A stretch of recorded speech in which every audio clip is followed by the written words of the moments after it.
Welcome to Workplace Psychology with Dr. Martha Greidick. I'm Dr. Martha Greidick. This podcast examines a wide variety of work-related issues through the lens of industrial and organizational psychology. And while many of the topics discussed here may be seen as intended for white-collar employees and their employers, in reality, the ideas presented here are applicable across organizations and industries. Additionally, many of the topics discussed here may be applicable outside of the workplace. I encourage you to examine what's presented here, apply what makes sense to you, and simply discard the rest. Today's workplace is more diverse than ever in our history. That means that DEI efforts, or DEI focus, if you will, is that much more important. Such variety and such focus can be tremendously beneficial. It can bring new talents, new levels of talents and strengths and creativity to a workplace, and with it, it can bring that extra edge, extra advantage over one's competition. Being able to recognize and essentially leverage such diversity at the workplace is a company's potentially best kept secret, not only for the competition, but also for the happiness and well-being of their workforce and for the happiness of their customers or clients. It's not difficult to recognize that diversity, whether it's in any area or specifically in terms of generational diversity at the workplace, can be tremendously beneficial to the organization, its employees, and its customers. But as is so often the case at the workplace, there are some challenges that come along with diversity. One of the things that can truly come into play in terms of its detriment can be stereotypes and holding on to stereotypes. Specifically for this episode, stereotypes that relate to generational differences and age differences within the organization's workforce. Stereotypes are definitely one of those things that we want to stay clear of. The other thing that can be problematic for an organization is simply their inability to recognize the potential and to leverage what they have in terms of diversity among their workforce. And of course, this is not simply limited to generational diversity or multi-generational diversity, but diversity in general. All too often, organizations fail to recognize what they have available to them in terms of the strength of the organization, and diversity is one of those things. Another potential issue may involve communication gaps. Communication can be tricky to begin with. When we're dealing with diversity, whether that's multi-generational diversity or any other diversity, we have to pay special attention to communication to make sure that the communication styles and the communication options that an organization chooses are effective and inclusive of everyone. Communication can only go so far if it's not effective and not inclusive. And of course, it's important to remember that different people have different styles of work.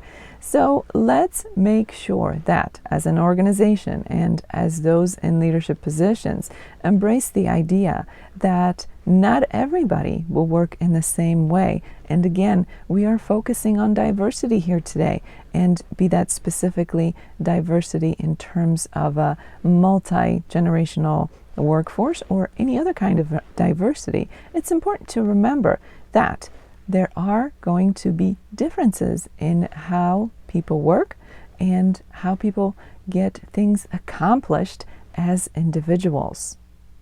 Trying to fit everybody into one way of doing things can backfire. Allowing for differences and creativity can be the answer.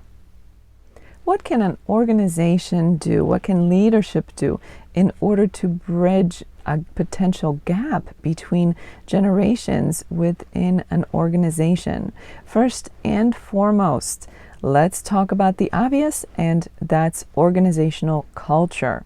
It's absolutely critical that the organization's leadership focuses on creating and maintaining the kind of culture that is inclusive of diversity, and that includes multi-generational diversity at the workplace. The other really important thing to consider is leading by example. It's one thing to talk about it, but it takes things to a whole different level when leadership actually leads by example and shows the kinds of behaviors that they want to see within the organization. This means that leaders, managers, and really anyone in a position of influence has the responsibility to lead by example. Something else that can be tremendously beneficial to an organization is encouraging cross-generational mentorships as part of the experience within the organization. That can truly go far. And of course, it's critical to focus on talent, skills, and ability over labels.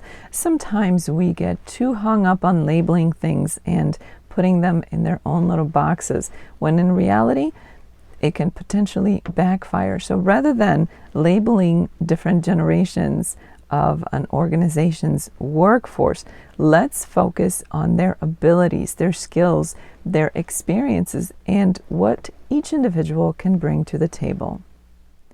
What can an employer do to bring cohesiveness to the workforce, to create cohesive teams within the organization? As I already mentioned earlier, one of the biggest things is organizational culture.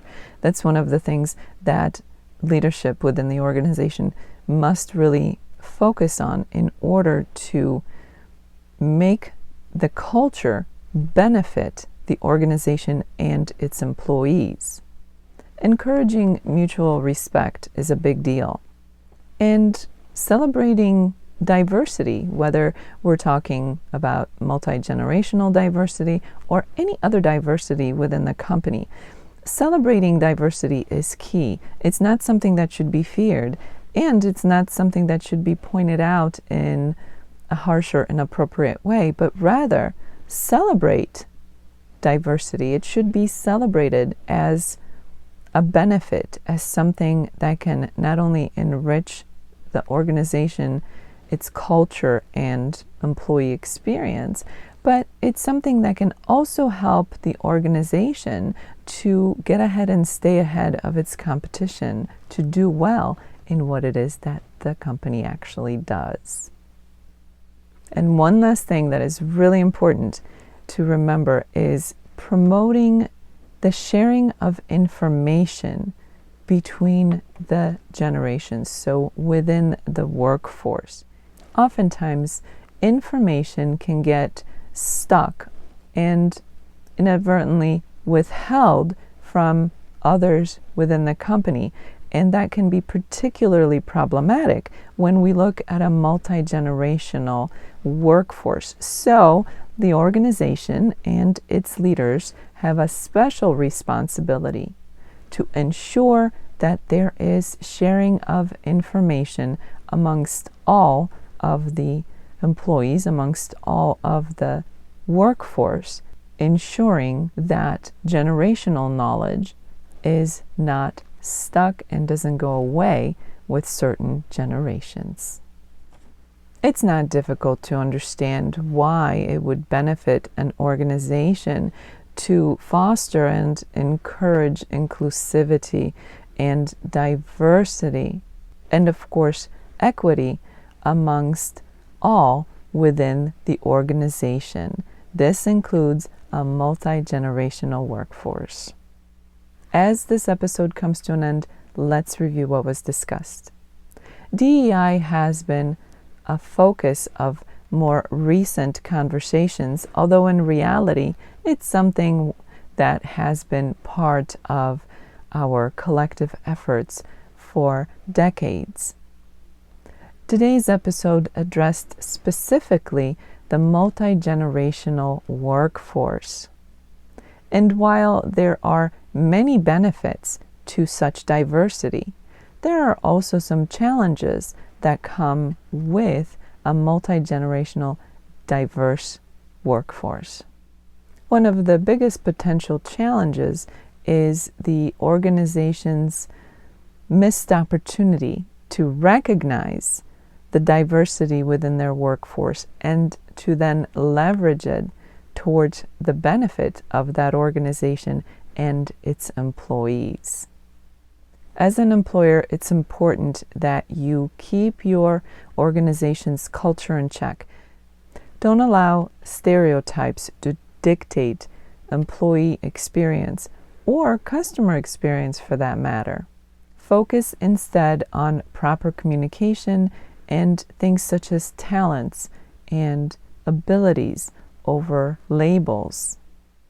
Keep an eye on your communication strategies to ensure effectiveness and inclusion, and explore the idea of cross-generational mentorship as a way of strengthening teams, bringing cohesion to teams, and as a way of sharing information between generations.